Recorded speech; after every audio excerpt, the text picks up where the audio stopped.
All right. Yes. Welcome back for another episode of an open court discussion live in the Counselor's Corner. I am your host, David Lorenzo Glover, aka the Controversial Counselor. Joining me is my co-host, the Big Bad Wolf, Herb Lewis. Ow!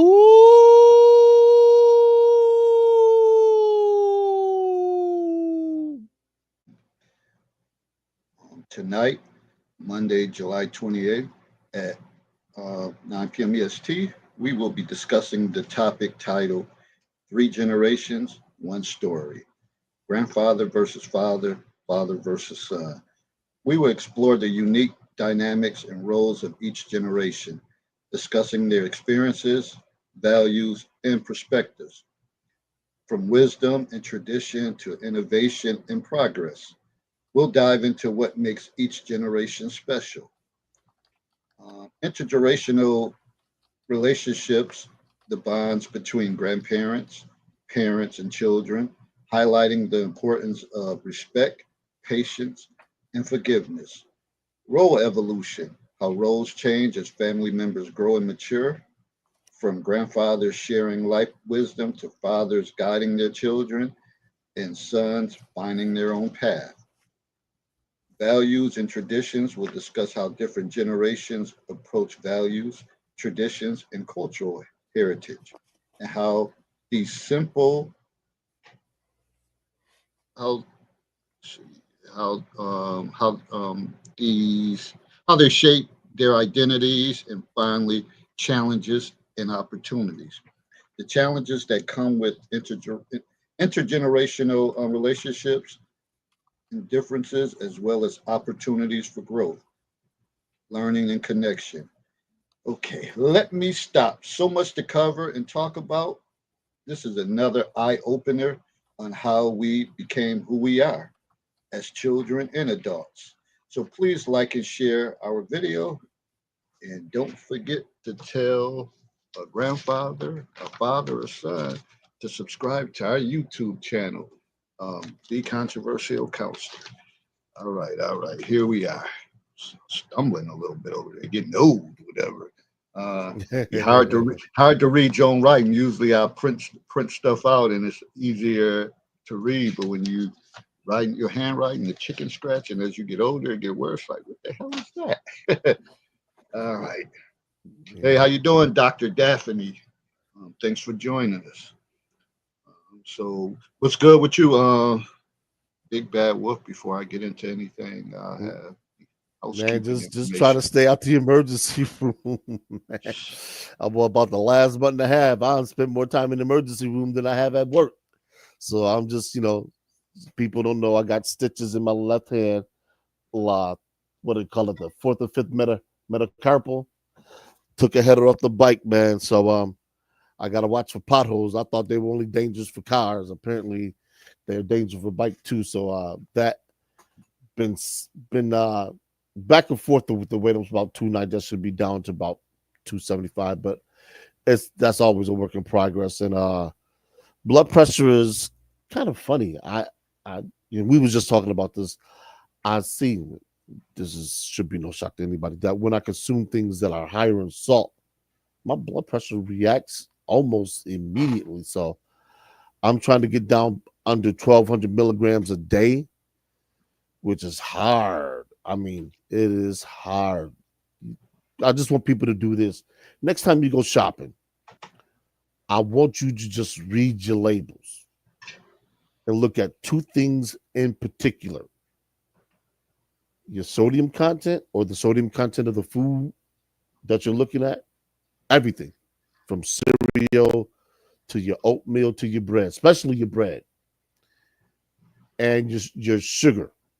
Two things that are vital in good health. A lot of people think consuming too much sugar leads to diabetes. That's not true.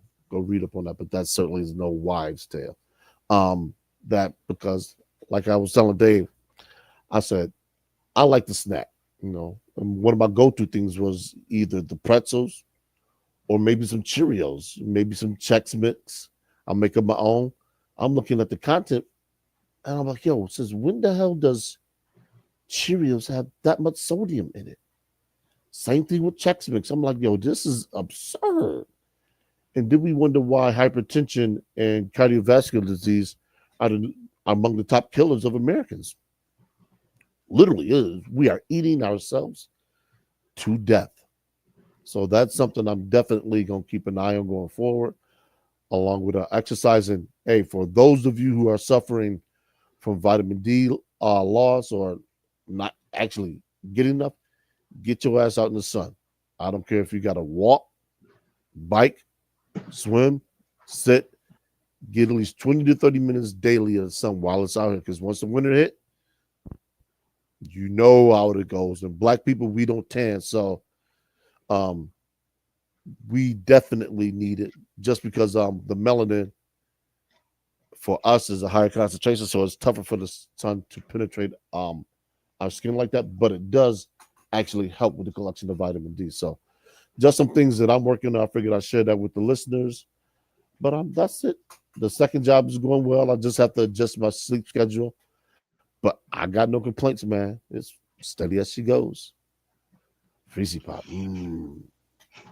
All right. For me, it's just a little grind. The summer is coming to an end. Fast, too fast. It's like I think I told my secretary when I was at work the other day. I said every year it gets to be like an older athlete who's in the crossroads. Like, should I retire or should I give it another year? And it's getting hard. This training camp to get prepared for the school year because that's just a long haul and it's getting tough. It's getting tough. But when once the kids come through, I have a spark of energy. But I'm just like, man, I'm I'm ready for some independence, and I'm just gonna leave it at that because it's just it's just tough. It's tough getting motivated, and again, probably because the monotony of the same old conversation, same old talk, same old everything. Kids is changing, the world is changing, but we still talking about the same old shit over and over and over. So sometimes you just tune it out. Uh, so so that's that. Got a very interesting subject, and like I said on my promo, well, I said three generations, but and I said one story. Um, but I also mentioned that some of our stories are incomplete. Some of us, might have went through a vicious cycle or a period that, hey, maybe your father wasn't in your life, or maybe your father didn't know who his father was, or didn't claim him because he was a certain color, and all types of things, which really leaves a hole and kind of like like missing pieces and missing clues to people's lives. And barely seldom probably do people ever sit down and actually think about it because our lives just keep moving and you just got to keep going, especially the ones that you don't want. If you're someone who don't want to be in a rut and be always thinking about, okay, why did this happen? Why did these circumstances be a part of my life? You just gotta. Well, I know for me, I just had to keep it moving. I was always busy, kept busy. Didn't have time to rest only when it was time to go to bed because once when I was younger, once it was shit before we can even get up good, it was kids knocking at the door, and my mother would say, "Go ahead, get dressed. No sitting around. Get dressed. Going outside before they start come knocking at this door." And being that it was, three boys, we had Carlos and Dietrich. We all had the same friends, but I had my friends was older, and then we had like the younger crowd. So we had multiple people just always coming. Our house is like the gatekeeper house of North Avenue, and then also when we moved to Unity Park, so they were going to be coming. Right one after another. They would just keep coming, knocking at the door. You coming outside? You coming outside? So we had to get up, get out, and get busy for the day, and that usually required us being gone, come home and eat. We have money to go to the store, and we'll go to the store, but we stay gone, stay busy, unlike this generation. Yeah, man. It's wild. And just so everyone listening now and on the rebroadcast is up to speed, we are talking about three uh cohorts. So we're going to be looking at the silent generation, which is from 1928 to 1945, baby boomers, which are from 1946 to 1964, and of course, Gen X's, who are from 1965 to 1980. And we're going to focus on three areas with each generation: employment, education, children, and family, and what we were just talking about, health. Each one of those plays a pivotal role in what was done and what we do in terms of employment, um, education, children, and family. So each one of those, let's start with the silent generation. They didn't have a lot of opportunities to go out and get the kind of employment that we see nowadays. Teachers, professionals, doctors, lawyers, hell, even athletics. Even though you look at some of the old Negro League baseball teams, or the Chitlin Circuit. For those of you who don't know what the Chitlin Circuit is, the Chitlin Circuit was a circuit where black musicians played. They would go from town to town in their various vehicles, playing in the little juke joints. So the only professions that were open to black men at that time were laborers. So you either were fixing something, building something, and even out of that generation came the sharecroppers. Now, these men weren't well educated, but they were very wise. Didn't always live long lives because they never really took good care of themselves, didn't always have the money to go see a doctor. And when something was wrong, hey, you worked it out the best way you can. And some of them, they didn't live to be very long. It was rare that you saw your grandfather live to be in his 60s. It just didn't happen. Body broken down from working, stress, and if he was, the type of man that ran around with multiple women, that didn't help either.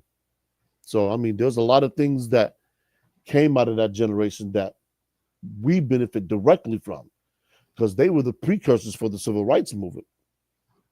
So you move from that generation into the baby boomer generation, and that's where a lot of things that the silent generation set up started to take root, and we started to see. So you look at military service, the ability to actually go to school and actually graduate with a diploma, or at least be able to be functional enough to read and write. That way you can sit down, read a contract, write a contract, understand what was going on in the contract, and to manage your money better.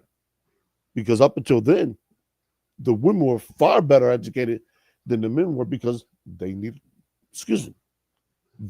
to run the home. They needed to raise their children. As I said prior, and this shouldn't be news to anyone else, black men will just beast the burden. You go work, you bring home, we'll take care of the rest. So if you watch the movie Fences, that's largely what you see.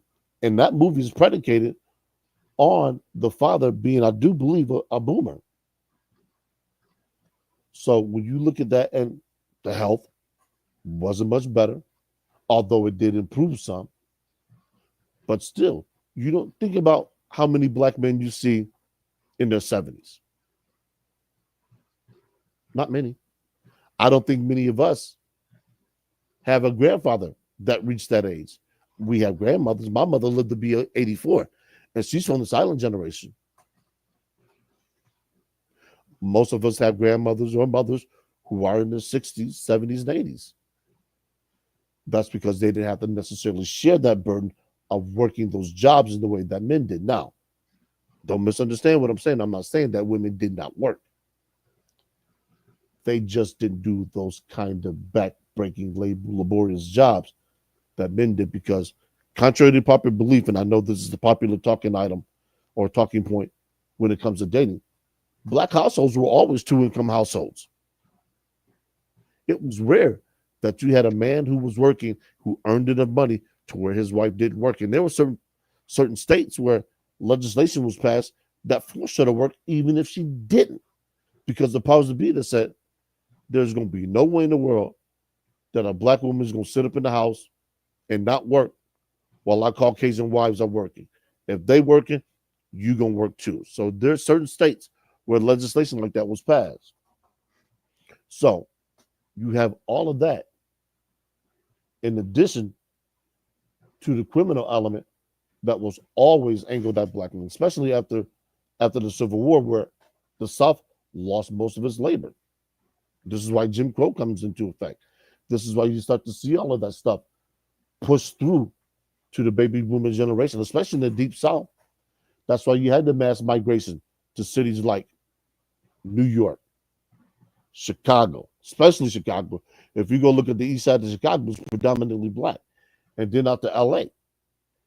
Those are the three areas where a lot of the blacks came from. So when you hear about certain habits and you wonder where they came from, all of that came from the southern migration of the blacks. So the way we were raised, the fact that we ate certain foods, barbecue watermelon, that's not necessarily indicative of black people per se. That's indicative of southern culture.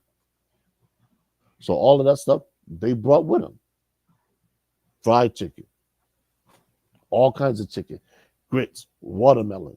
Why do you think the Waffle House is such a staple in the South and not necessarily up north? No surprise.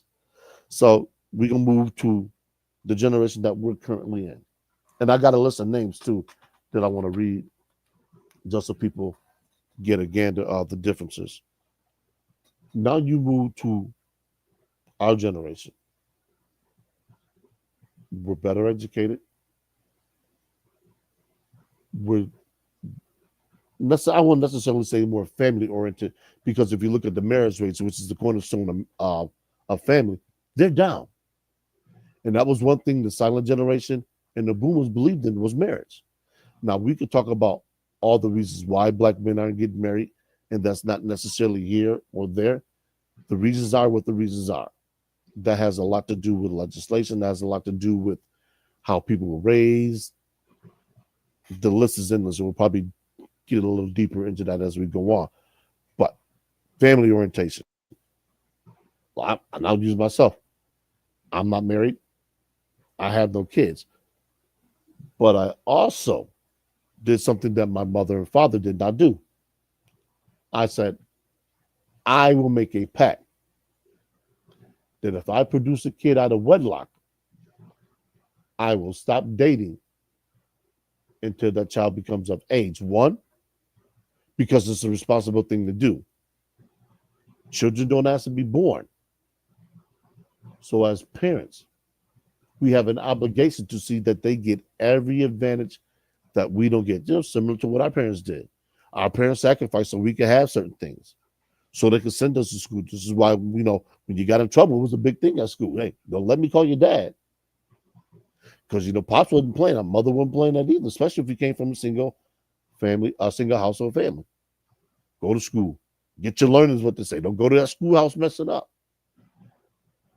So our education, child rearing, family, all of that has come to a head right now. And we're seeing a division of sorts. Where, like I said, myself, I don't have kids, not married. I'm not against marriage, but the kids, I'm too old to start that nonsense. That's not happening. This is why I'm judicious with the people I deal with. Health. We were just talking about salt intake, sodium. As black men, yes, I'm speaking to all of us, we need to do a better job of our overall health. We are no use up into a drain on our families, loved ones. If when we get into our 50s, we're struggling with high blood pressure, diabetes, any of the other cardiovascular diseases. That means we can't work. That means we can't earn money. That means we become a financial burden, especially if you're married to your wife, who we've already said women are not built to handle the financial load. I don't care what they tell you. I don't care what they earn. They're not built. And when I say they're not built, I mean they're not built physically and they're not built physiologically. This is why they always want a man, excuse me, who earns more than they do because they don't look at themselves as supposed to be being the breadwinner. They're not looking at themselves as supposed to be the head of the family. That's a male centered role. Regardless of the time that we live in, and feminists will tell you that they can do it too. They don't want to do it. Just like we don't want to get up and work 40 to 60 hours a week, we got to do it because that's what we're built for. Well, that's only the championship team is your team. So everybody that don't win dealing with some type of blood pressure issue when it comes to sports. But we'll adjust that later. But all these things, when you look at, and there's one thing I didn't mention was crime. Crime became a really, really big issue during the 1980s around the crack era. And we can talk about the CIA and the FBI infiltration and how that all started. We do have a choice. And I'm not trying to negate the infiltration of drugs into the black community. That's evident. But whatever the situation is, and they can be dire, you still have a choice. Just like all these young boys are smoking weed now, they got a choice. Drugs is one.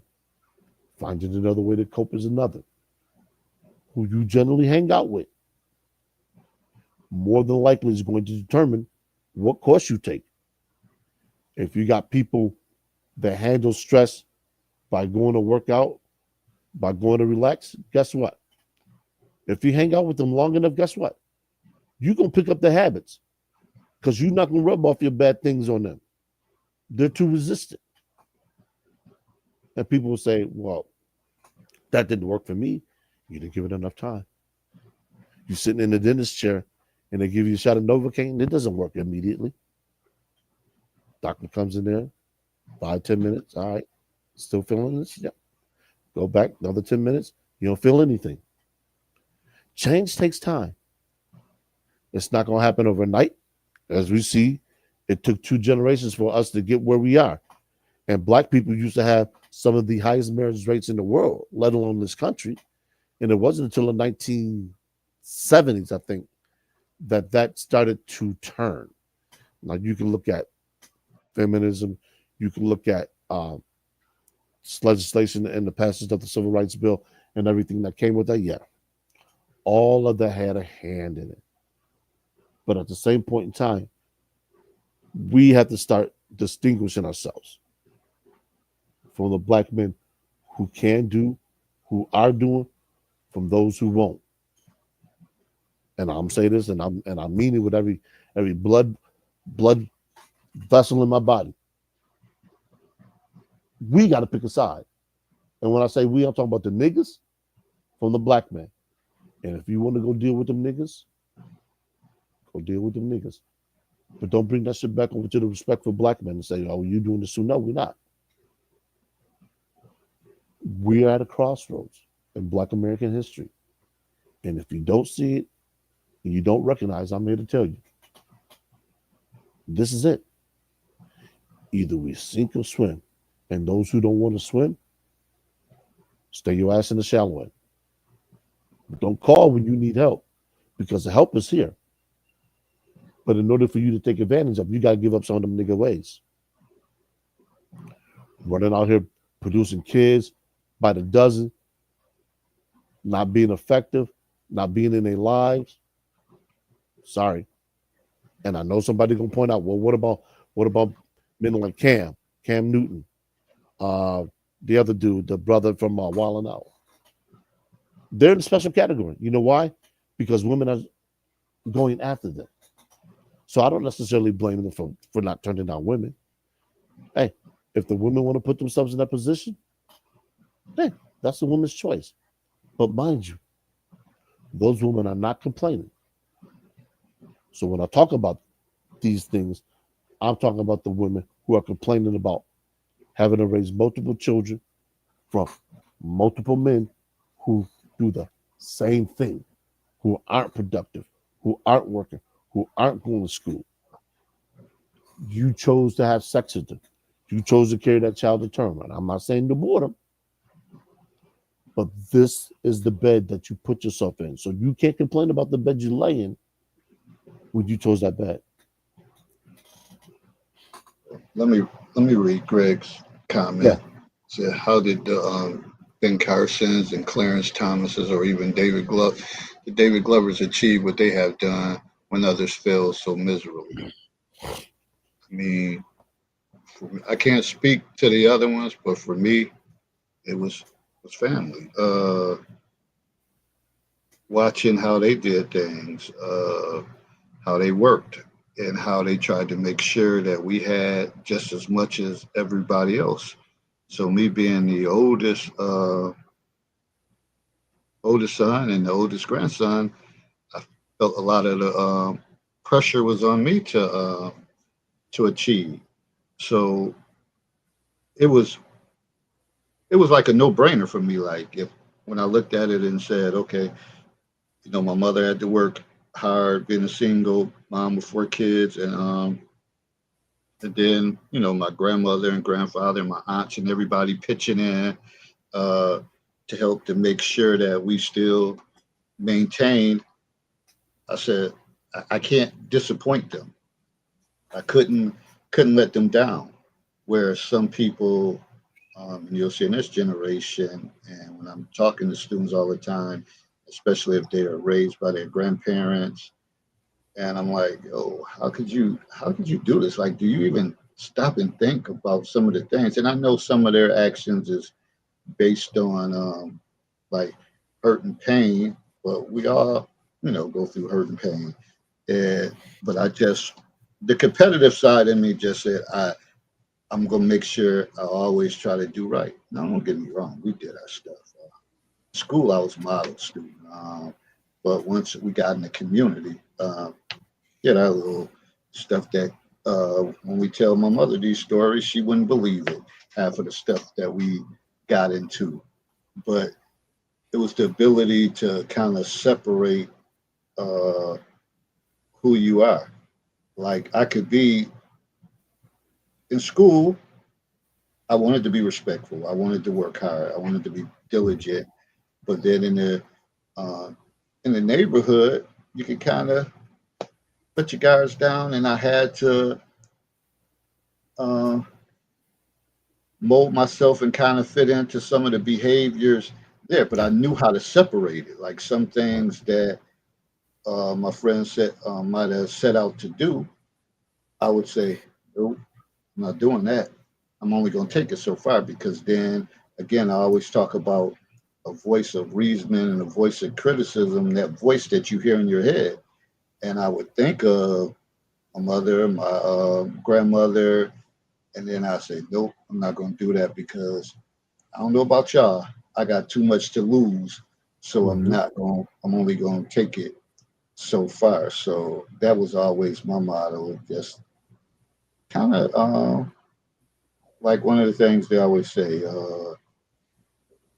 pretend like if your mother or grandmother was in the room, would you do this or would you behave a certain way? And that was always my mindset growing up as far as school and, overcoming some of the challenges that I had. Felt like I didn't have no other choice but to try to be uh, successful.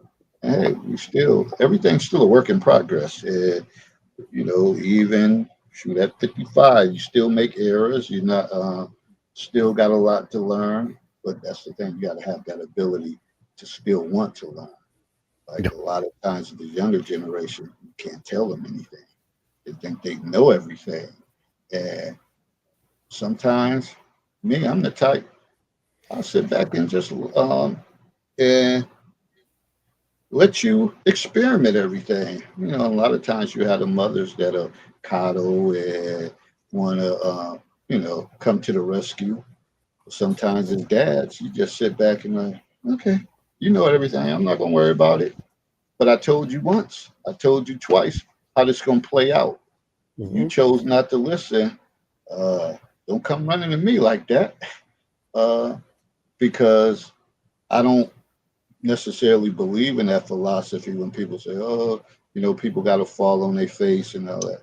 If someone's telling you that's credible to you how not to fall on your face, why the hell you want to get scarred up on your face? Uh, Someone that you view as they always right. Usually, what they say come to fruition. I'm going to take that method. But if people want to fall on their face, no wonder why some of y'all younger people looking old as hell, looking older than your parents and all that, keep falling on your face so many times. Then one of these times, your ass won't be able to get up from it. And see, and that's the bigger piece to be able to get up and say, damn, I learned from that. I don't want to experiment. But some people like to just keep banging their heads into a wall and keep doing it and doing it. Well, I'm not going to be a part of that. And I'm going to block it all out. And I'm not going to let that be a stress factor for me because once I told you, and if I told you 2 or 3 times and you choose another route, then that's on you. Highlight Greg's last question. That is a fantastic question, and I'll address it after that. Okay, there's something in Black culture called code switching. If you know what it is, you know what it is. I'm going to roughly run through it. Code switching, in terms of language, is the way Black people handle themselves when they're in different companies. So if you're among your people, as David was saying, in the neighborhood, your speech mimics the crowd that you're around. So if you're in corporate America, you speak a different way. That also extends itself to certain behaviors. This is why some people get accused of acting white. Some people get accused of speaking white. But we just say no. That's English. As Greg is saying, no. That's more behavior. Unfortunately, due to the influx of television or just media in general, whether it's television, music, or movies, we have somehow lost our way, which is going to segue to the question that Greg asked. And he asked, as an outsider, serious question: do young Blacks understand the consequences of bad actions and accept the risk of suffering them, or are they oblivious to the consequences of bad choice? That stems a lot from being raised by women, especially when it comes to their male sons. They're always trying to shield them from those consequences. In other words, like David said, your father, hey, going out there, I told you what's going to happen. As boys, we tend not to believe. And when we out there riding with the wrong crew, somebody in that crew does something, we don't get the benefit of the doubt. The system gets us, and that's it. And if the system gets you at the right age, you never get a chance to get off on the right foot. So if you out here 16, 17, and you rolling with some other kids that's 18, 19, and one of them do something, you'll all catch the rap. You got a criminal record before you start high school. Heaven help you if it's a felon. Somebody stab somebody get caught with a gun, a store robbery, breaking and entering. Any of those that seem like they didn't know any better. They were just kids. You get that benefit of the doubt. So now you do 5, 6 years or whatever your sentence is. You get out. You're barely able to read and write. You can't function as well as some of your other cohorts or some people from other ethnicities. You can forget getting a job. That's not going to happen. And the only job that you might qualify for, it's going to land you back in jail. And that's being on the street corner selling or hustling or doing schemes, trying to run game on people. And unfortunately, A lot of young black men fall victim to that. I can't remember what the statistics was in regards to, but I think it's like 1.5 to 2 million minority males are locked up. And when they say minority males, they're speaking of black and Hispanic. So when you look at that and you look at the behavior that these men are engaged in, you know, irresponsible sex. I'm not going to say reckless sex because I don't know if there's necessarily a such thing, but I will say irresponsible. So they're out shooting children. You figure if 500,000 ex-cons get out and they produce 2 children apiece, which is not a lot, that's a million. That's a million broken homes. That's a million. That's possibly a million children, male or female, who are probably going to repeat that cycle because they don't know enough to break it.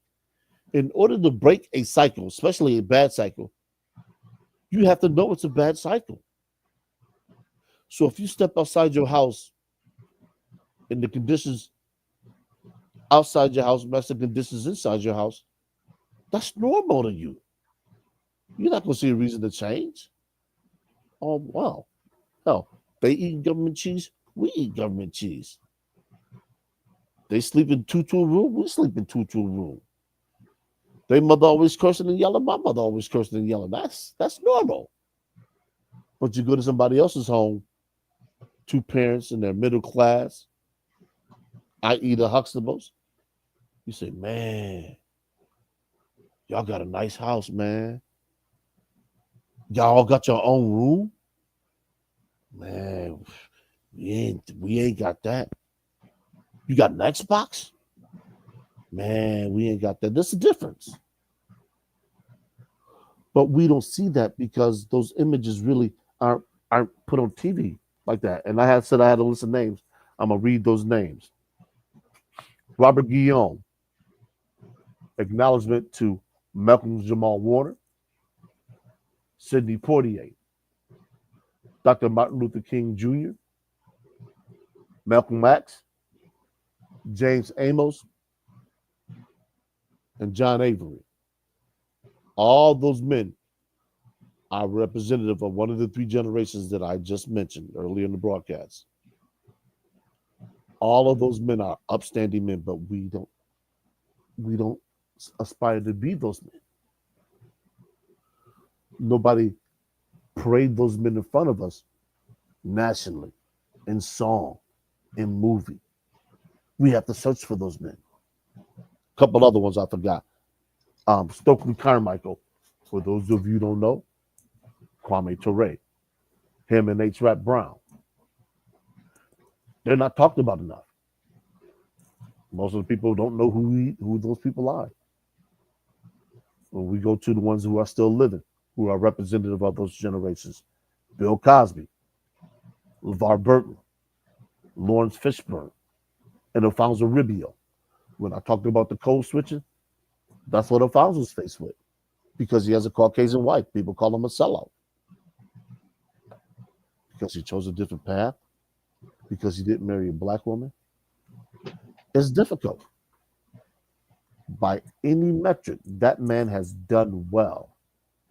Accomplished actor, dancer, entertainer, family intact, no kids outside of wedlock, but still he's ridiculed by Black America. So the question becomes, how do we as black men exist in a culture that's within a culture? And no matter what we do, if it don't measure up to somebody's expectations, it's not viewed in a good light. It's a tough way to live. Well, part of the reason, Go ahead. part of the reason is like these people that you name, none of us really knows their what they went through or what their circumstances are, and I talk about this often. You're going to learn more from people that you can touch, feel, or you can see. Mhm. Uh, that's walking a certain life. I mean, we all had role models and heroes, and usually it was athletes or actors and all that stuff. But then you had other people that you could actually see that impacted you, and as a kid, you would kind of watch the way they move, and you identified with some of the things that they did. You know, there were certain fathers in our neighborhood that you know get up, go to work. If we out, it's in the summertime. They come home and they, we sitting on each other's porches, pat us, give us a high five, and they come in and they might say, a few words. Y'all being good. Y'all doing the right thing. Yeah, keep it moving. But you knew what they were about.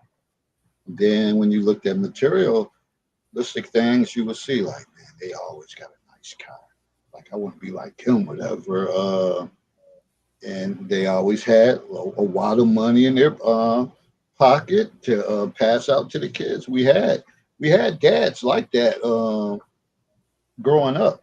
That and many of them, like you talked about earlier, worked at factory and plant jobs. But that's what it Hmm. was in Niagara Falls. But they had a they were able to manage, and they had a good life for what they did. And I'll often talk about when I was getting my master's in counseling, how I sat with my grandmother and she kind of broke everything down and told me what they were getting paid.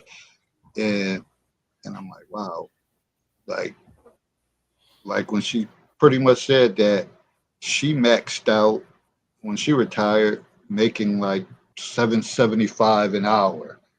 And my grandfather maybe made got up to like $11 an hour, but he always had new cars. He always was able to co-sign for my aunts to get cars. He told me when I got 16 that if I'd have got my license, which I didn't do, that he was going to get me a car. Everything he said, he did. Uh, he was able, and granted, things was much cheaper and all that, but it's still, as things were cheaper back then, uh, we didn't, and then compared to today's generation, we get paid more. So it's still probably some of the similar circumstances, just different times. They just manage things better, and now we live in a world again with the social media that people are trying to keep up with the Joneses because they see everything that the Joneses do. Where they didn't actually. Only thing they could see is by their eyes or if somebody told them. They wasn't really competing with other people like that compared to now where everything is competition and everybody's trying to outdo the next person or trying to be validated with likes. It's just, a different time, but we have to, again, like I said, have to always look at some of the people or the guys that were relevant in my life and how they moved. And I wanted to try to take bits and pieces from each of them. And I listened to quotes and things that they said. If they said something over and over, mind you, when you're in class, and if a teacher keep repeating something, then they'll finally tell you, I've said this more than twice. So more than likely, it's probably going to be on the test. Hmm. Uh, So if they kept saying the same thing over and over, my antenna would go up like something to that, what they're saying. But this young generation, it does it. I mean, they're out to lunch. And a lot of adults are out to lunch in regards uh, to that. So we got some work to do. As far as the bonding piece, sometimes because of again social media and these games and stuff, that maybe the bonding isn't the same. Whereas uh, I'm not gonna count that experience because I never learned how to fish, but I always tell the story that I used to go fishing with my grandfather, and he never taught me how to fish. I don't know what my role was to go, but it would be a time for him to get away Out of trouble. with his buddies, and Yeah. they'll drink their Schlitz or whatever. I don't know, probably lying to each other. I'm just there. Now I'm throwing rocks in the water because I ain't got nothing else to do. They get And they're mad. like, Yeah, "Oh, you you disturbing the can't do that. fish. You can't do that. Whatever. What? Well, what would you like me to do? What would you like me? I can't have one of them cold beers. What would you like me to do while I'm sitting here on this bank, bored as hell? Then after a while, when I got older, hey, we going fishing, whatever. No, thank you. No, thank you. So I think he missed the moment of, but then again, maybe that teaching component wasn't. They had teaching component, but maybe that he missed out on that component and say, hey, I'm gonna get you a fishing pole. We're gonna teach you how to do it, especially after the second or third time. And maybe if I'd have been more assertive and say, hey, granddad, why I keep coming out here and I don't got no fishing pole? Teach me how to fish. But it just once I got old enough to say, nah, hell no, I ain't going, then I ain't never learned how to fish or anything after that. But yeah. It's funny because last year on the brothers retreat, I went with them, but I didn't fish. And I just, it's kind of like what Greg is just saying. I just sat there and I just chilled. I was like, yeah, I'm just happy to be with the brothers. And I don't know. I guess it's different being around people your own age as opposed to being out there in that dynamic that you were. But it's funny. But let me get back to something that Greg mentioned earlier about men learning, specifically from their father. Sometimes that father or that father figure or those teachers, they're not around. I want people who don't know about the Larry Elder, Elder. If you don't know about his story and his father's story, it is very, very riveting. And I want you to go look that up. He also has a book entitled Dear Father, Dear Sons, Two Lives, One Evening, something like that. I have yet to get the book, but when he told the story, it was of no great surprise to me that his father had to endure stuff like that because a lot of black men coming out of that time period, the silent generation, they had to endure that type of stuff. Beatings, mistreatings from their father, some neglect from their mother, and pushed out the house. And if you make it, you make it. And if you don't, you don't. Now, some made it, but their version of making it wasn't anything that I would wish on my worst enemy. There's just some ways of existing that are not cool. Some people say the worst thing is being homeless. Maybe, but I assure you that you don't want to be in a home where you're not wanted, you're being mistreated, and malnourished. And when I say malnourished, I'm not necessarily talking about food sustenance. I'm talking about your mental health, how your mental health is malnourished. So you never get a break from the constant yelling. You never get a break from the fighting. You never get a break from being physically disciplined over the smallest things. And this is what a lot of brothers had to deal with. So they run away. They turn to a game. They say, well, you know what? At least here, I'm not being beaten. I don't have to listen to anybody yell. If I want something, I go get it. If if if I'm looking for a female, they'll provide it. They say, I have everything I need because it's more than that they have ever had. So these are some of the things that, we're not necessarily cognizant about because it doesn't affect our everyday life.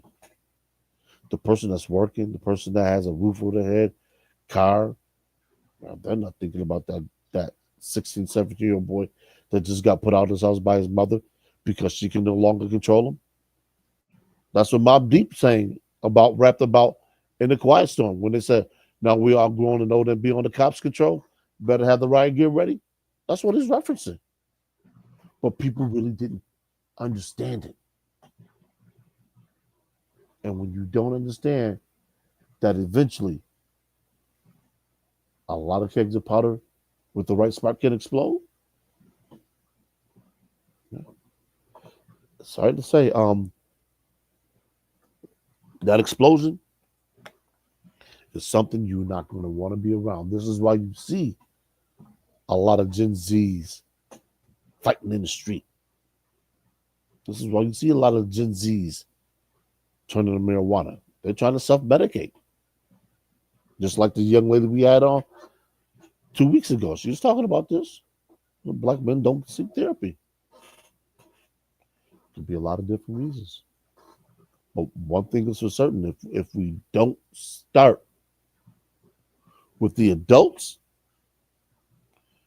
then we certainly should not expect the kids to do anything different because they don't know anything different.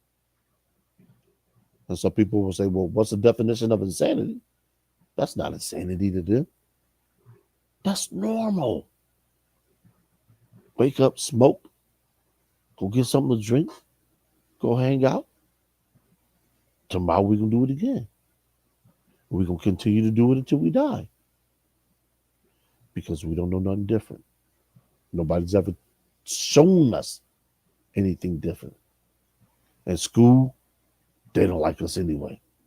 All they're trying to do is put us in special ed, medicate us until they can no longer benefit from us financially, and then they kick us out.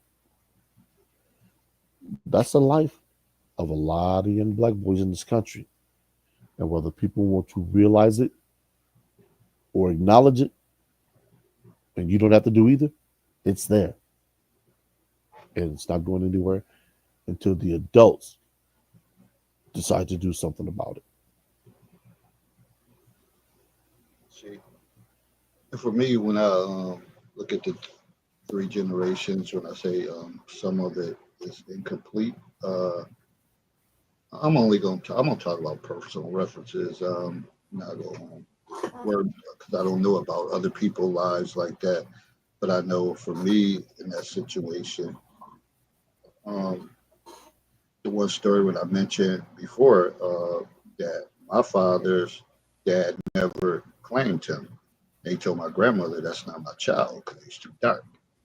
So I can imagine the hurt and pain that my father probably felt uh, from that, and he probably became more of a smart guy, smart dude. Uh, and hey, we probably, me and my brothers, my sisters, um, hey, we have to give him credit too. Got a lot of our, you know, intelligence or IQ probably from him because school pretty much came easy for him when he was focused. But I can imagine how that made him feel. And then my grandmother died, I think in her 50s. So once she died, it was downhill. He had it was downhill. So that's when he started. You know, he had good jobs. Always had. You know, got new cars, dressed well, and all of that stuff. I probably got my hat game from him, well, the love of hats and stuff. But then again, once my grandmother died, he kind of pushed his family to the side and got into, drinking and drugging. It lost his good plant factory job that he was on course to probably be a foreman at a young age. And he worked at the same plant where my grandfather worked on my mother's side. So he would say, "Your father's sharp. He's sharp. If he could get himself together, he can do well in this. But them streets is killing him." And he was like, and my grandfather would say, "I used to be out in them streets, but then I got my act together." And he got his act together because my grandmother probably wasn't having it.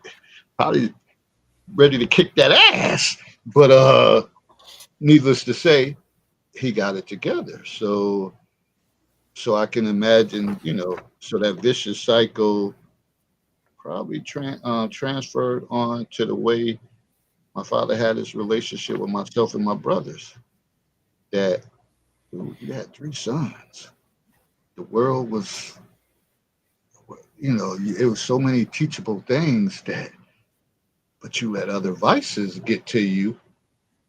And so that part is always incomplete because if he would have been a whole different, if his circumstances didn't happen to him, he could have been a better person, a better dad for us, and we could have flourished Mhm. much better. And I know for me, I probably would have had more confidence in the things that I did. And, all of that stuff plays into like I said, in school, I did well. Sports on the streets, I was, for my age, I held my own. But then when you got into organized sports, there's a lot of politics into it that if your dad wasn't out there to kind of advocate for you, it was like you as a 9, 10, or 11-year old advocating for yourself. Uh, so a lot of the skill positions, I was like, I'm better than all of these dudes.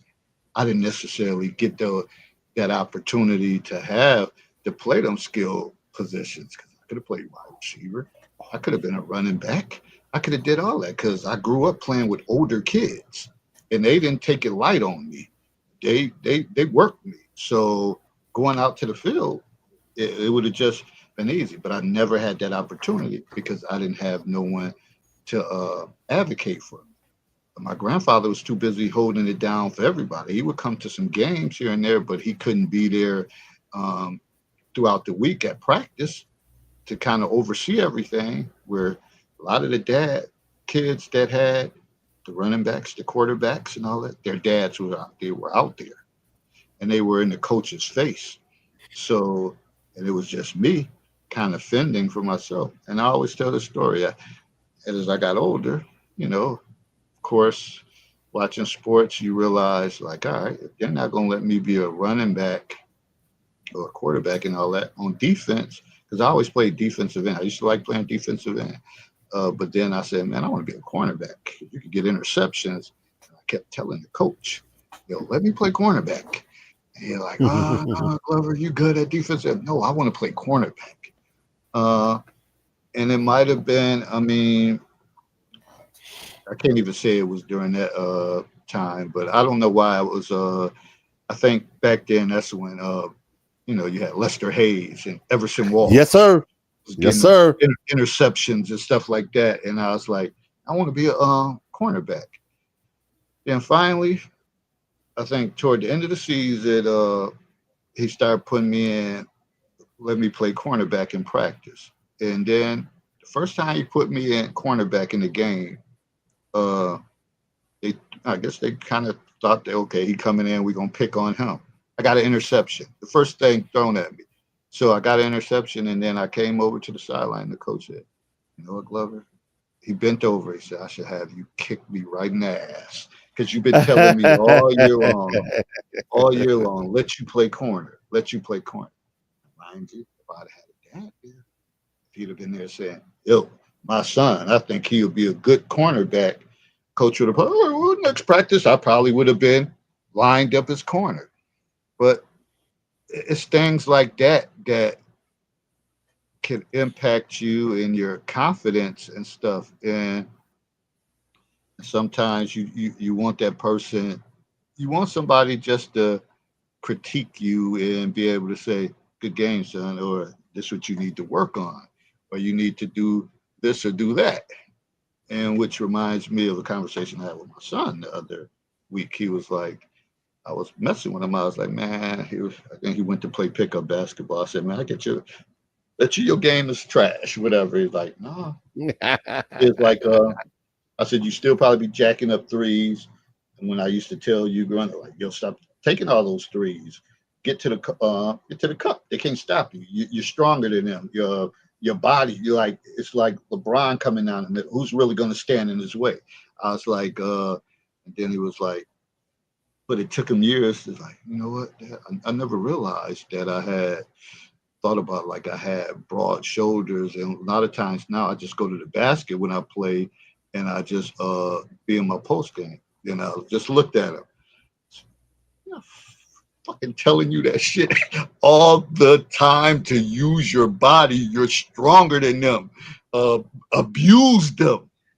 Yeah. Overall, he's like a nice kid. So that killer instinct, maybe not in this generation like it was with us, because if I smelled blood and I knew I had advantage, oh, I'm gonna go beat that shit up every time. And I'm gonna tell y'all this other real story. And this one I was older. Then I'm gonna get off the soapbox because I would always tell him like your body is key. And I remember working this summer program. I was old. I was like 35. And worked by 10 months and before I became a department chair. And we were playing and it was younger guys that work at the camp and we were playing basketball. But I guess because I was one of the oldest one, this little guy, he's about 5'6", 5'7". He like, oh, I got David. Like, step to me. And I'm looking like, oh, he think I'm the missing link. He think I'm the weakest link because I'm older. Yeah. Mm-hmm. Boy, did he get it. Boy, did he get it. So every time I would post them and I would dislodge them with my broad shoulders and just kept banging them, and banging them every time. So the next day, they are trying to figure out who's going to play basketball. So his name was Mike. So they see Mike riding on his bike. And this is the time we usually go play basketball. He was like, it's like, Mike, you coming to hoop? Nah, why not? Did you fucking check David yesterday? My fucking whole chest was fucking bruised. It was red. I can fucking barely move. So I'm just gonna ride my bike today, whatever. I punished him. Don't ever step to me like that. Don't ever. But that's the killer instinct that I had where Trench warfare, in the neck, boy. because I used to tell him, punish them, lay some wood on them, punish them. And that's the type of stuff that I probably wanted my father to say, but he was never there to say that. I'm gonna highlight the second to last uh, statement that Greg made up, just so people understand. This right here was pre-written, all right, but it's gonna answer Greg's question. He asked if parents and families are not present to do that encouraging, how can Black culture replace it with something else that will cause the same positive results? Black culture exists within the framework of a much larger culture of America. So the question becomes, what is American culture? Depending on who you ask will dictate the answer. For me, the term melting pot fits. Now, this melting pot is inclusive and is also exclusionary in many ways, particularly to Blacks or more specifically, Black males. Cultures are generally driven by multiple factors, some of which are based upon female comfort. Why? Well, women only produce children, and women only produce children when they feel safe and it's comfortable. No offspring, no continuation of the human species. Last show we talked about family reunions and their importance. Family lineage is sorry. Family lineage for that purpose was matrilineal. Now we'll discuss the patrilineal effects of family. That used to be the profession that was passed on to the son. So, in essence, whatever the father was, he taught his son. Your father was a carpenter, you learned to be a carpenter. Your father went to work in the steel mills, usually that's what you did. You followed those generations until you got to the 1970s where they took the shop classes out of high school. All those jobs that David used to talk about, shipped overseas, shipped to Mexico. So now you have the gutting of what was the Black middle class. So poorly educated, no job prospects. But like I said earlier, the only thing you have left is a criminal element. And that was pretty much at the heart of the destruction of the village concept here, at least here in Black America. You didn't have that anymore. So you didn't have the neighborhoods who would ensure that even though there may not have been the father in the house, that community watched over that kid. That community made sure for most purposes that boy stayed out of as much trouble as he possibly could until he got to a point where he didn't want to listen. And when he got to a point where he didn't want to listen, that's when he ended up making that grave mistake, choosing the wrong people, wrong night, and only one thing happens, and now the die's been cast. He can't unring that bell. So that's why it becomes done kind of difficult. We look at television shows like Family Matters, The Rock, The Cosby Show. All of those shows feature men who were either well educated, doctor, employed. Rock, he's a sanitation engineer and garbage man. And Winslow, he's a police officer. Rose up to make captain, I think captain or lieutenant. Heads of family, strong. But that's not something we see in Black America. That's not something that's put on television in front of Black kids, especially young Black males. Like you said earlier, Greg, you talked about P. Diddy. Yeah, everybody wants to be a rapper. Nobody wants to be a teacher. Nobody wants to be a lawyer, doctor, counselor. Those professions aren't pushed. Hell, they're not even talked about. You talked about Ben Carson. Wouldn't nobody have you ask the average Black person who Ben Carson is, even though he served as HUD director, they still couldn't tell you. Now, it's not necessarily their fault, but they do bear some responsibility in understanding why things are the way they are. And if we won't change, and I'm adamant about this, the first person that needs to be responsible is the person in the mirror. You get 1,000 people to do something different, you can get 1,000 different outcomes. Eventually, those people are going to cross paths. Like I said earlier, there's going to be a reckoning. And that's going to happen sooner than people think. Is that the Black folks going to start isolating and cutting their niggas off. And they're going to put them out the pasture and they're going to say, hey, look. Like Aretha Franklin said, you either do right or you're going to get gone. Because we don't have the time anymore. That is of the essence. And there's not a lot of it left. And people who aren't, there's no space left for you on the boat. So you go sink. All I know is I know you gave reference to Malcolm Jamal Warner passing, and I'm like, man, every time you stroll through, you see iconic figures that's passing away.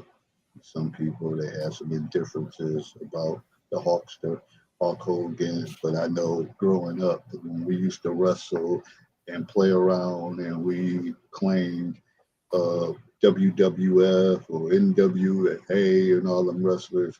I probably had like 4 or 5 wrestlers that I would say that I was, and it would be like Ric Flair, Jake the Snake Roberts, Sergeant Slaughter.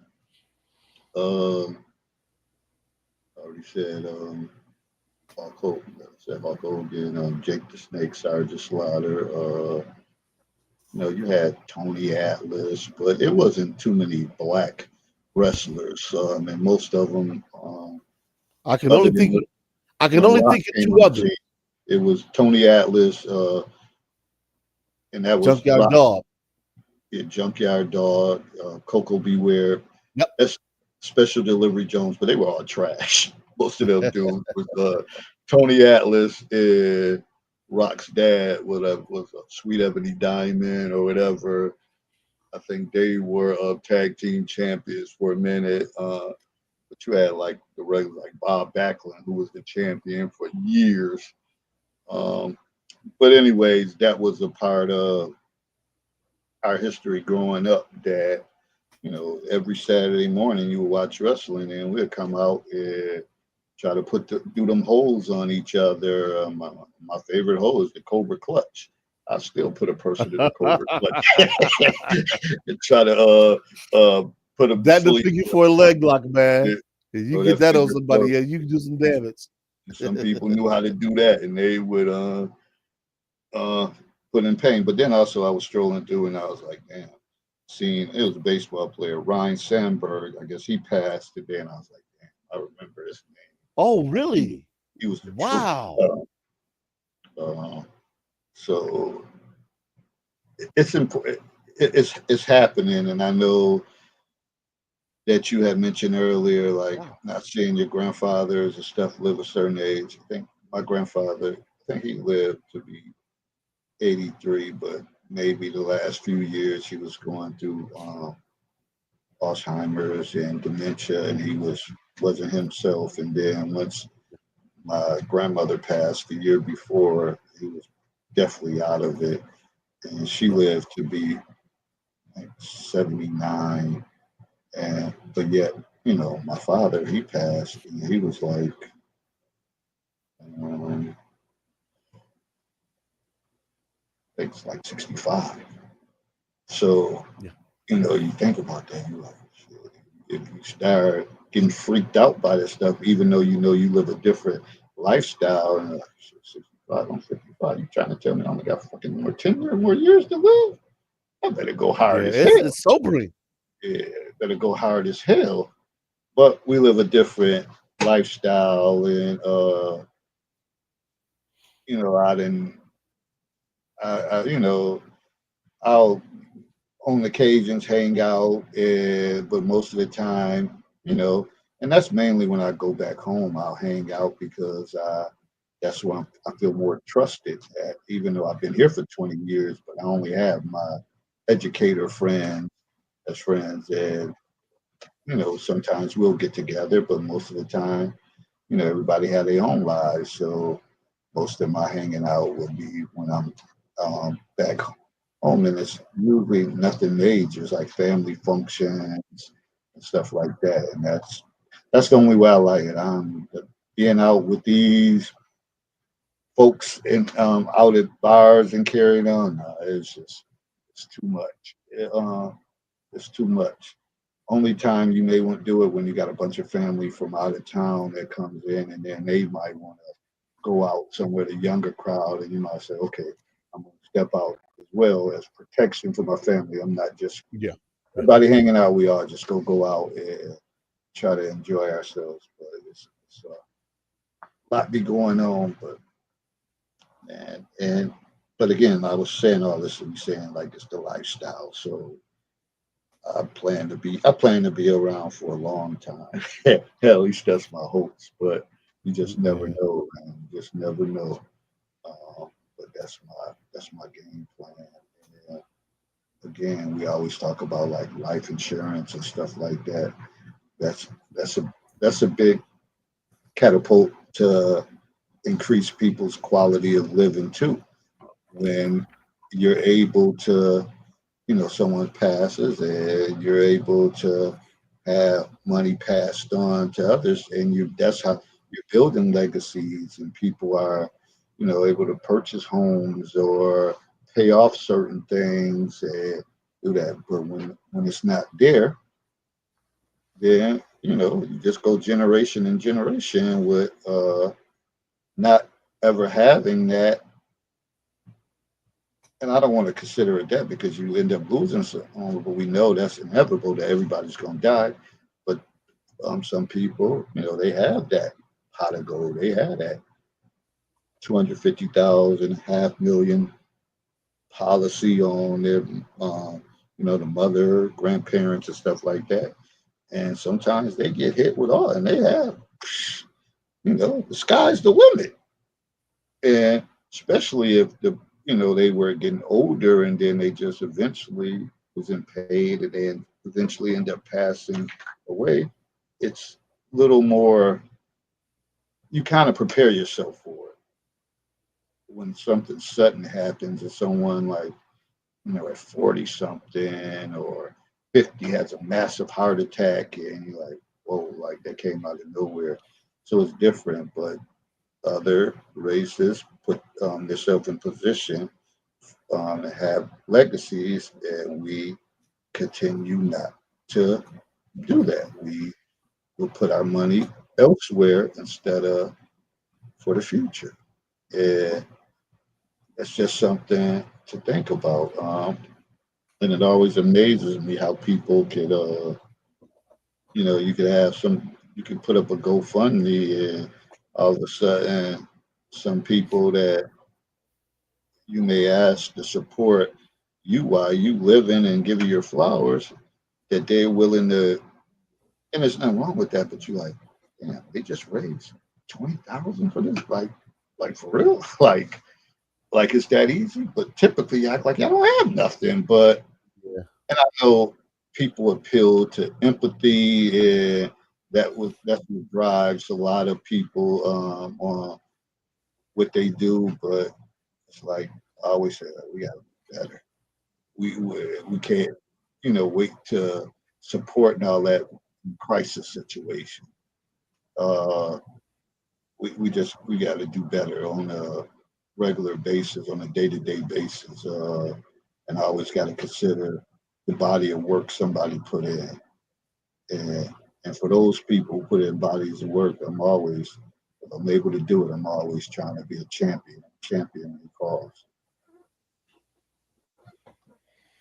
Yeah, I mean, just and Greg, the answer to your question is back to basics. But getting back to basics requires a collective effort. And if there's no collective effort, then trying to build a foundation which to fine tune things or even teach becomes impossible. And as long as the laws are constructed as they are and women continue to have primary possession of the child, it's going to be impossible for Black America to right the ship, if you will, of what we need to do. Because if you look at any other society or any other ethnicity, for that matter, the men lead unquestionably. That's not the case in Black America. Black men do not lead. And because we don't lead, we can't put our foot down, if you will, on what needs to happen, what needs to change, and how best to pursue educating the kids so they come out ahead and not making the same mistakes that we did. That's the largest.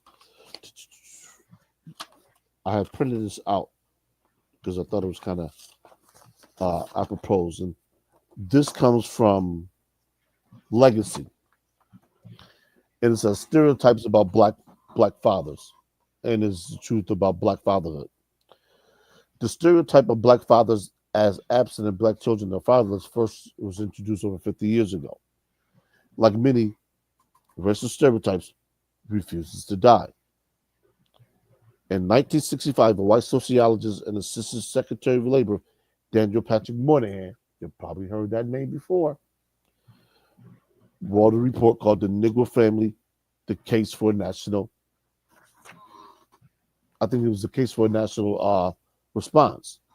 The report claimed that increasing rates of out-of-wedlock births, single mother homes among African Americans signaled a common destruction of the Black family, and these trends were to blame for many of the issues facing the Black community in America.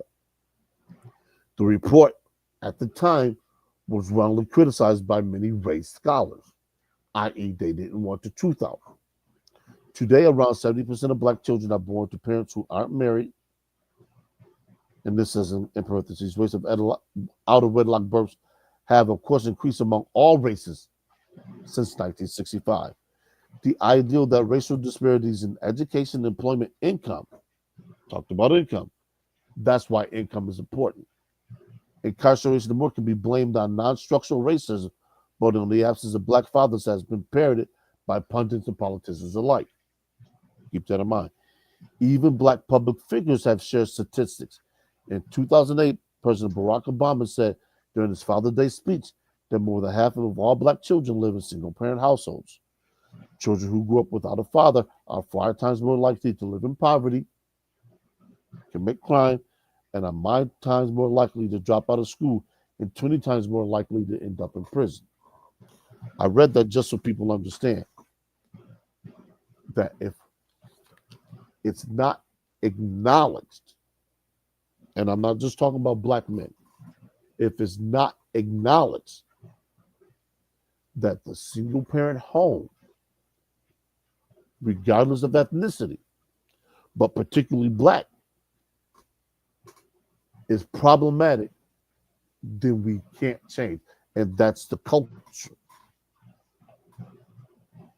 That's the culture we fight against. That's why I read that piece so people understand that black men can't do this alone. It's impossible because we're fighting against not only the system, but the women who don't want the system to change. So, in order for us to get any measure of traction, the system has to change. And once the system changes, that's when black men can step in to put their stamps of approval or disapproval on some shit that's going on.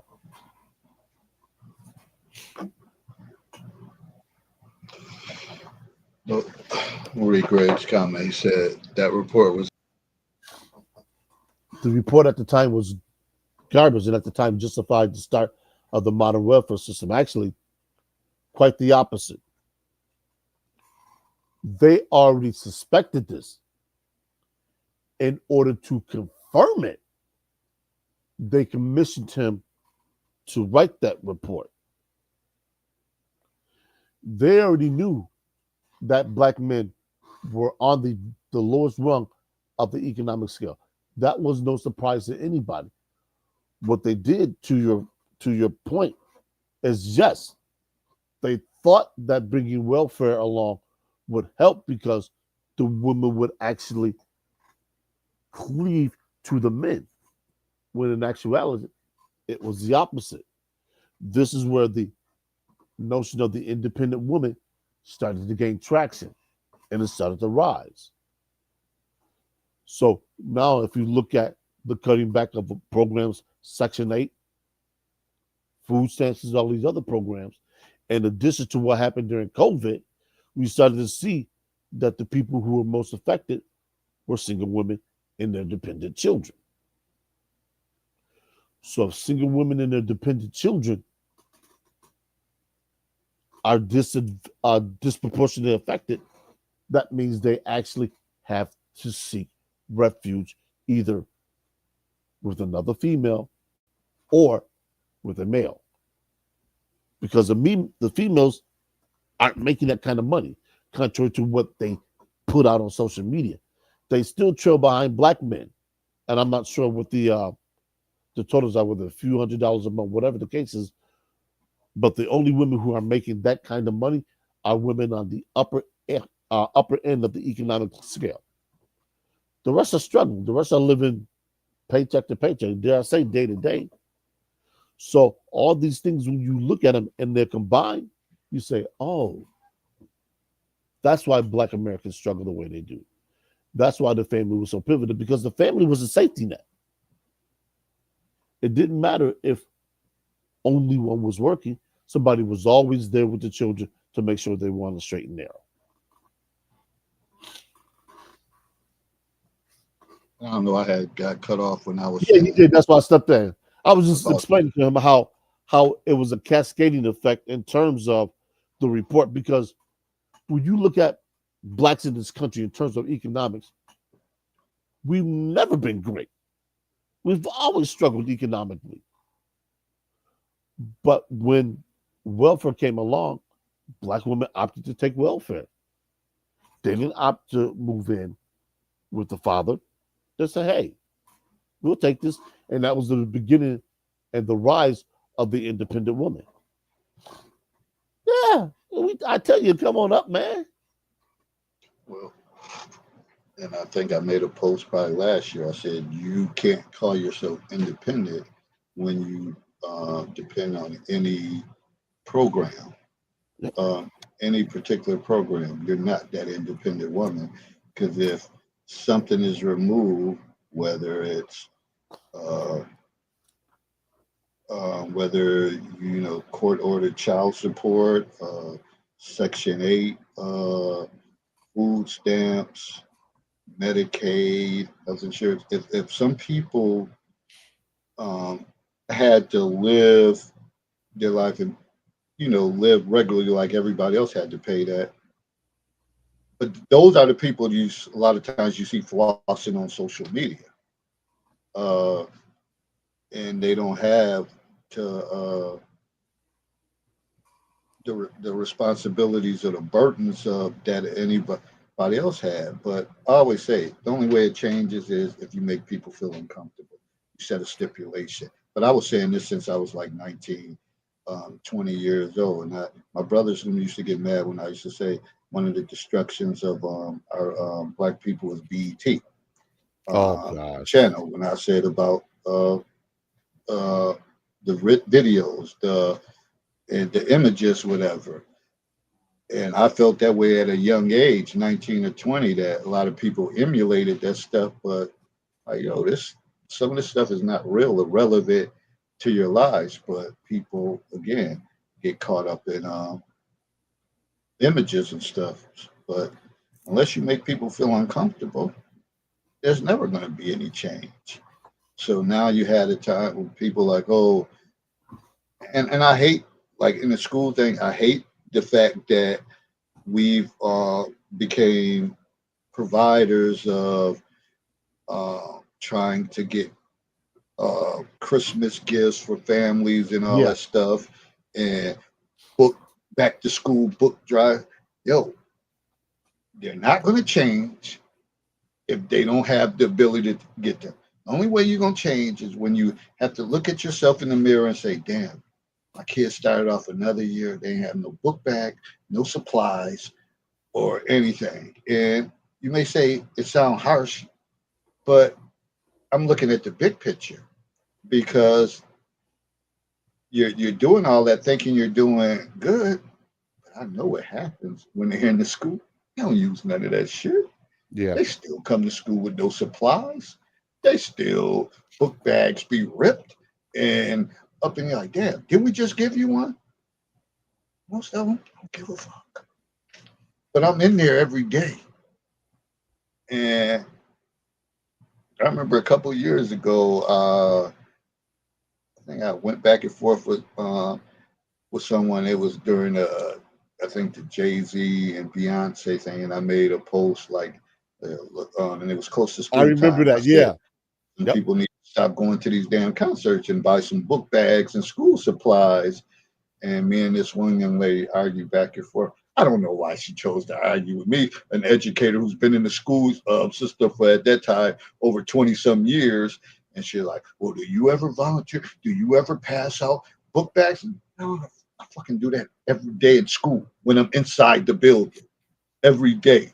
And I purchase stuff out of my pocket for students. So don't tell me your little drive for 1 week or whatever that you handed out a few book bags equate to the body of work I did. I don't know why she wanted to have that argument, but it can't.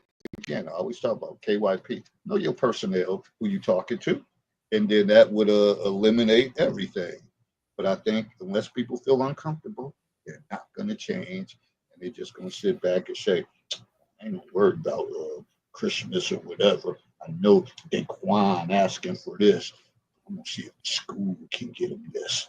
Or the school can. I ain't worried about no book bags and all that. Because you might have somebody that's conscious and be like, oh, I'm going out shopping to get my kids some book bags. You going? Nah, I ain't gonna go. I'm just gonna wait till the school get it for me. And you have people with that mentality. I ain't gonna worry about Thanksgiving. We're gonna put in something for the school that we're gonna get a turkey and all that. And I'll be like, yo, I'll be telling my staff, I don't want no parts of this. I don't want no parts of this. Count me out. I'm not, because I remember when I had a principal that was down there, and me and him went to pick up from an agency all these gifts and all that. And he looked at me, he said, David, who the hell getting these gifts? And then I gave him some of the names, and he was like, they ass don't deserve shit. He was like, only good kids who have good grades deserve this. I said, I hear you. I said, I hear you. He said, man, if it's up to me, we won't be doing this shit. We won't be going out here doing. Ain't no damn Santa Claus here. And I was like, that was the leadership that I needed to hear because I was like, man, I'm on the same board with you. I'm like, I irritated that we out here getting these garbage bags full of stuff, and the parents ain't doing nothing to change. And Every that's the year. bottom line. If you don't make people Every feel year. comfortable, they're not going to change. Every year. I mean, it's funny. There was where did I put it? I was watching a Dr. Umar video on a YouTube channel called Break Beak.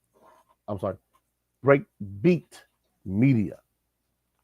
It's from this month, the 24th, and the the name of the host of the show is "Don't Call Me White Girl." So they did an interview, and he's dishing on that more so than normal. So if you get the opportunity to, the entire interview is a couple hours. So when you got to drive somewhere, you clean the house or whatever, just pop it on and listen to it, and you learn a few things because I sure as hell did. I was like, okay. And Dr. Moore is Dr. Moore. He's always, he's always gonna be pro-black, and I have no problem with that. But there's some things on there that he said. I was like, that explains why this, and that. So yeah, it is what it is. At the end of the day, it's gonna take an effort. It's gonna take a concerted effort. Uh, a new direction, new way of um new way of thinking, I suppose. I don't even necessarily know if it's a new way so much as it is a revision back to the days of old, just with the new twist. Because the twist has got to be that unless the marriage rates are going to go up mysteriously, people are not going to stop having sex, and kids are not going to stop being born. So there's got to be a way to figure out how to produce better black children, particularly our males. Because if the males fall in line, the females aren't going to have any other choice. They're going to fall in line themselves. I mean, I guess as long as when you mentioned it earlier about when they removed the trades and the ability for a lot of black kids to work with their hands and all that stuff, then that took the incentive for a lot of kids to want to do well. Let's be honest. I mean,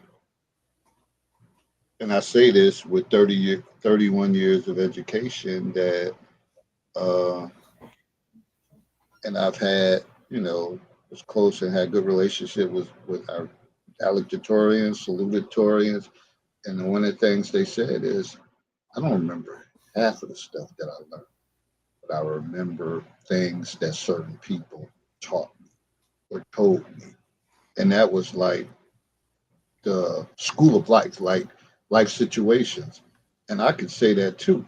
I learned, to me, more so than anything, college is about survival. I don't remember half of that, half of the stuff that, and granted, that was so long ago, but even at the time when I walked out, what I did remember is impactful situations or times that I felt uncomfortable and I had to grow when I was faced with academic probation and warning status, and I was told that I was going to be dismissed. And in those cases, I learned and made a change so that I could stay afloat. But all the other stuff, it's, it's just capital. It's just they just come up. It's one of the biggest schemes. Whatever, they just hustling a little bit. It getting that money coming in, and then at the end of the day, you're not guaranteed a job, or you got so many people competing for one particular job. But how some people get over the hump is probably the social element of college or relationship building. I always say change the way things are done now. 50% academics, 50% social. You got to have both. You can't be in school. You can't have a school situation where it's all about homework, tests, and all that stuff, but you barely focus on the social aspect because some kids don't learn it from home. So somebody got to take the time to teach them that. And that's where you see a lot of issues behavior wise because that social component hasn't been taught. So, you come into school, shit, and we are the old phrase, people like, oh, they don't got no home training. They don't got no home training because some people are not getting anything from home. And that creates a problem. So that's why I say 50% education, 50% social. Because you know what? Once you get out on the job, a lot of times people lose jobs because of social behaviors, not being able to make it to work, calling in, always in conflict with people. You can nip that in the bud if they learn more about that at the earlier ages. But nope. So, and then that's when you have people go haywire. They want to come and shoot up a job or got mad because they got let go. It's like so many components to this. So again, I think the bottom line is people got to feel uncomfortable to make change. Said you disagree, David. Socializing with friends that's are equally bad. Decision makers will not have good results. I didn't say that. Didn't say that at all. I did not say that socializing with friends. I said they need to develop and learn social skills. I ain't said socializing with friends. They're going to get that component, uh, and they might not get enough of it. But I'm saying things need to be taught. Etiquette, how to enter an office, how should you respond in class. What about if you have conflict? Those type of things about making friends and all that stuff. That's gonna come. These kids need basic skills on how to do certain things. They will. You could have a door locked with a sign on there in a meeting. They will bust in your door. It, things like that need to be taught. But you know why that happens? Because they bust in their parents' room when the door is shut. So closed doors to them, we don't do closed doors. So they don't learn those skills. How to just sit on the bus and not with your head hanging out, just riding home. How not to throw stuff on the bus in the cafeteria, throwing food. Those things like that leads to bigger problems. Agree on what you are listing, but where are they going to learn that from? I just said that if they're not going to learn it at home, it has to be part in the implemented into the curriculum. That they have to take the time to add that in there. And some of the classes, it's just this current system we have now is not working. It's not working. And it works for some, from a small percentage, but I think you have the middle ground students that they don't really get in trouble, but they're not excelling to their best of their abilities because they still on the rope. Like they could get pulled in by probably that 10% of kids and that 10% of kids is big because they have a lot of influence and they dictate and can control the whole classroom environment, have the teacher all off course, have administration all jacked up. It just has to be a better way to do it. So increase discipline in schools. That's right, Greg. Go ahead. That's why we talked about I use the example of abandoned balls. how the money that's put into some schools can go towards rehabbing these malls so they're a one-stop place. From the time that at-risk kids, and we already know who the at-risk kids are, from the time that they enter school to the time that they graduate, it's structured. They come into the building, everything that they need is provided there. There's a food court. They can be taught how to cook. There's laundry facilities. If not, they can be added there. So they're taught how to do laundry. They're shown how to clean. In Japan, this is done in schools. So they're taught how to cook. They're taught how to clean. Basic skills that are necessary for everyday living are taught there. Not only are they taught, when the child leaves class, they go to one of these quote-unquote homes where it's reinforced. That's the problem with any program, especially the mentoring program. You might teach them something, but they go home and guess what? They don't have to continue to do it. They come back and you say, well, damn, we spent 3 hours doing this yesterday. How is it that you forgot? Well, I go home and I do what I want to. So if they do what they want to at home, then what you do in the school is just a complete waste of time and a misuse of taxpayer dollars. That's what I'm saying. Take the mother, if there's a single parent home and you feel that she can be part of the solution, take that mother, you give these kids a classroom. So a typical school has 30 classrooms. You mean to tell me that you can't house 30 families in this building? We have at least, matter of fact, I'll use a building right now that's probably in some kind of economic turmoil. The Niagara Falls Fashion Outlet Mall, huge footprint. Aren't they about to close in a year? I'm not saying they are. I'm just saying, given the number of stores that are closing and the issues they've been having with trying to make rent on certain things or their mortgage payment, it's a very good probability in the next decade they'll be closed. And just given the way that online shopping is going, online commerce. So you take each one of those stores, you can house a family. You can house a family, mother, 2 children, 3 children if necessary, some of the bigger places. So every time that kid steps out of their home, guess what they see? They see well-maintained, well-cleaned places. They go home, same thing, it's clean. So by the time they get to the 9th grade, what do you think they're going to do? What do you think they're going to emulate?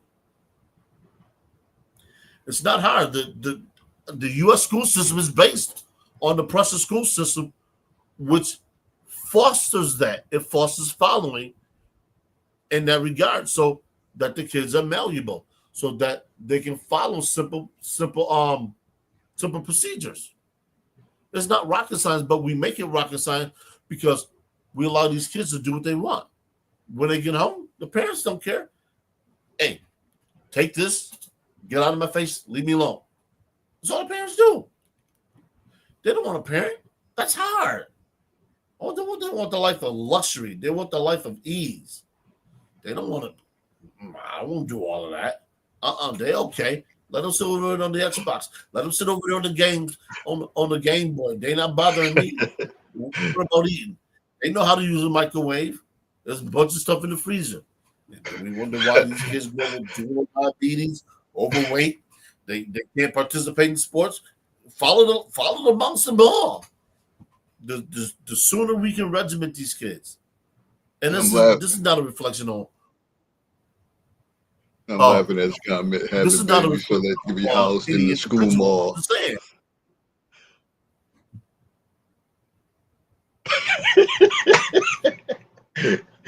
Say that again. I'm laughing at the comment, having babies so that they can be housed in the school mall. But I mean, but the thing about it is, and it doesn't necessarily have to be a mall. It can be an abandoned factory. Matter of fact, I'm riding down Buffalo Avenue going somewhere, and a perfectly good building is being deconstructed. A building that probably is 40, 50 years old.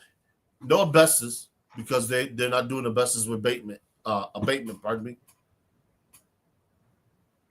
Have the school district take that building over with some federal grant money and house students there. It's on the bus line.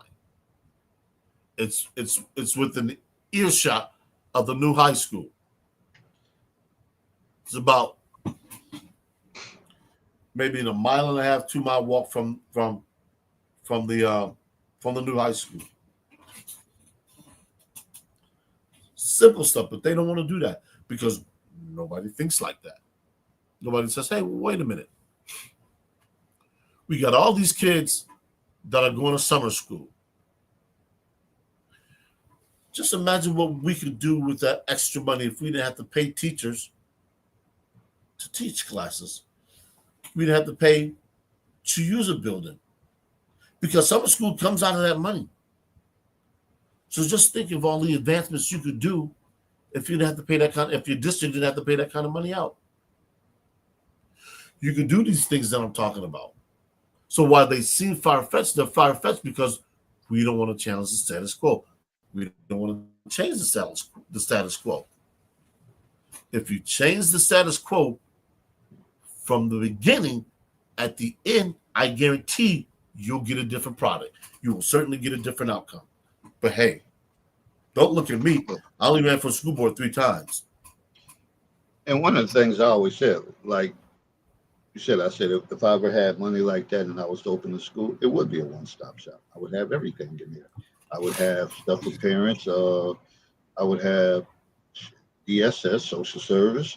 They will have a representative there. They will have somewhere from DMV, MVA, someone there. They will have child protection. So all of those, and then it would be a certain spot for kids that didn't have nowhere to stay. That I would have, residential staff working there. 3 to 11, 11 to 7, because during the day shift, they should be in the regular building. But then once they school let out, they would go to that wing, and the learning and tutoring and all that stuff would still go on.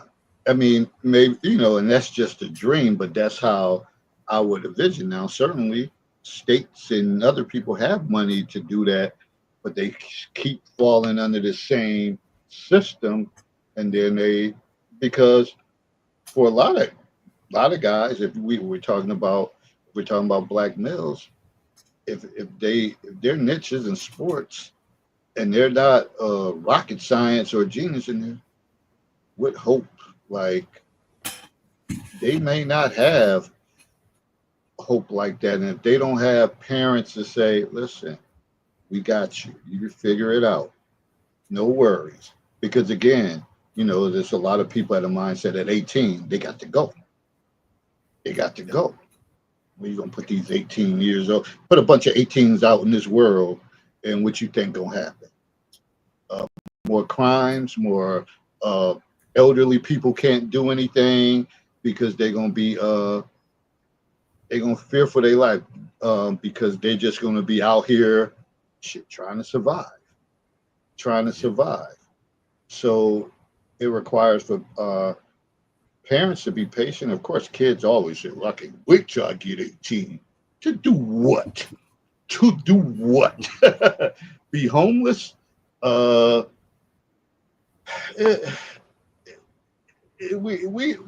in a I'm gonna say that we're in a ratchet state right now, and it requires a lot of mind shifting and people to change their mindset about all of this, because, and again, that's why I say it's hard to get geared up every year, because you keep hearing the same message over and over and over, but yet these kids have different needs and different things need to be addressed. I want to sweep that under the rug. then the school year goes, and you wear out teachers. They stressed out. Uh, you're having counselors do everything but what they supposed to do, and y'all sitting back getting paid a couple $100,000, big money, and kind of like in a sense saying, shit, that ain't my problem. I'm past that stage. My family eating good, or whatever the Mhm. case is. It's just, and that's why you see a lot of people jumping ship. That they're like, I'm out. And you got quality people that's leaving, like, yo, I'm out. I can't do this anymore. The passion is gone. I don't got time to be arguing back and forth with no kid because some of the teachers they ready to beat a kid ass. Unfortunately, it gets to that point when the parents not gonna say nothing, or they can walk out and call mom. Such and such, her stupid ass keeps saying this and that. Then the parent going off on the teacher and all that. It's like, yo, like, what's happening right here? Like, for real, like, it. And that's what having a facility like that prevents, because they call it wraparound services. So no matter what that child needs, it's there. And sometimes what that child needs is a better parent. Unfortunately, we can't eliminate the parent. So what you do, you bring the parent into the fold. You say, hey, look, this is what we're doing. You need to be here. This is where your child is. In order for your child to get here, we need you to be here. You get to this point, that child gets to that point, get to this point. Because we have to understand that just because a person gives birth or has given multiple births, don't mean they know how to parent well. And I think that's the mistake that a lot of people make. Oh, well, she'll make a great parent. He'll make a great parent. Says who? They can't even manage making a meal. How the hell are they gonna be a parent? Think a microwave is the answer? Yeah. So, I mean, and more so than anything, this is just about just brainstorming and having these conversations because I think they need to be had, and you never know. Maybe there'll be somebody who never know. Like, shit, I got the money. What's up? Let's make this happen. I'm ready to do this and do that. And there's people who do it. I mean, LeBron James, but I don't. Maybe he don't. I mean, his kids honestly don't got to worry about nothing. He created his own academy. People like Jalen Rose and stuff like that have their own schools. But if you don't work in the school, you don't know everything that happens. And if your kid Yeah. is well behaved, ain't nobody gonna mess with his kids really in school. Daddy LeBron James. You're not gonna get. You'll get grown people ridiculing his kids, whatever. But the other kids, they gon' my eyes gonna light up every time they see him. Oh, his father is. You know who her daddy is? So they like superstars walking around the school, but you're gonna need you're gonna need someone to just come with that type of plan in the school and actually be a get get stakeholders that's involved and know what's going on and say, yeah, this is what we need to do. Add this component, if we can put in this, we need to get this in the school. Because other than that, it'll just be another school newly built and with the same time. And eventually, everybody will try to get into that school, and it'll be a hot mess. What are the chances those kids will end up making the same bad choices as others are making? We don't know the percentages as far as that, but I think when you have more support or things right there, some kids they'll tell you they want to be a part of something good. They may enjoy that extra support. We know growing up that many of us was latchkey kids that would come home and our parents had to work or whatever the case is. But some kids would relish the know, okay, I need help with work, and I got someone that's always here that can assist me with my homework. Oh, after that, we got recreation. I got something to do. Instead of watching my little brother or sister, I can go over here to arts and craft and do Yeah. this or watch a movie. When you'll be amazed when kids have opportunities that they don't have, how that sometimes those little things be the deciding factor in them changing their behavior and have a complete turnaround because now they feel like, Yeah. okay, I got an advocate for me. Remember, I talked about an advocate, having an advocate on the football field and everything. Having someone to say, hey, this is what we're going to do tomorrow. You're going to be prepared. I need you to do this. I do that because tomorrow at this time, we have this plan. Kids will eat it up, especially if the person who's telling them that and they believe in it, and they'll do it. But hey, I don't mean to rush. But remember, I told you, Herb. I said I try to keep it under 2 hours because I like for the clips to be generated. And I think we have some Yeah. good points here. And I'm going to let artificial intelligence Yeah. Just clip this. just real quick. It's not about the chances. I think it's the another way of looking at it. It's about the mistakes made because everybody makes mistakes. The mistakes that you want to minimize are the ones that derail you, not the ones that teach So, like I said, with technology, you have different features. I like the fact that AI takes these shows and they kind of break it down, give you subcategories, and do all the little extras for the show. So, you have to keep it under 2 hours. Before I would try to do that, and it takes a while. Some days I get to it, some days I don't. But all I got to do is click a button now. So I'm rolling with technology. I'm trying, and I'm you. very old school. But any closing comments, Big Bad Wolf? We got like 3 minutes because any other show, you're on the time clock. Nope. You know my phrase: growth and understanding occurs in the gray area. Godspeed. See you next time. And for me, Grace said, me too. For me, this conversation is far from over. It's not going to go away. We just talked about it for 2 hours just to put stuff out there and just to see, get some fillers. And some people may say, yeah, they're right, or no, they're dead wrong. But at the end of the day, we just got to put stuff out there and got to try something different. And I always say, people got to be uncomfortable to make a change. If you comfortable, you ain't doing shit. You ain't moving. You ain't getting off the couch. You ain't getting out the bed. You comfortable.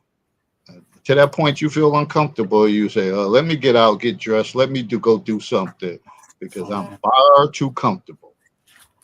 Yeah, I think that's the bottom line. Got to make people feel comfortable all the time. We talk about that in sports, talk about in boxing, in every sport. You always talk about got to make them feel uncomfortable. You gotta get under people's skins. You gotta irritate them. You gotta do something and make them do something out of the ordinary to change. With that said, we out. On to the next one. Everybody have a great week. I know a lot of y'all feeling uncomfortable with these 90-degree weather and all that stuff, but we gotta make changes, ride the tide, and see what happens. So we out. On to the next one. See y'all next time. Everybody be well. Good. Peace.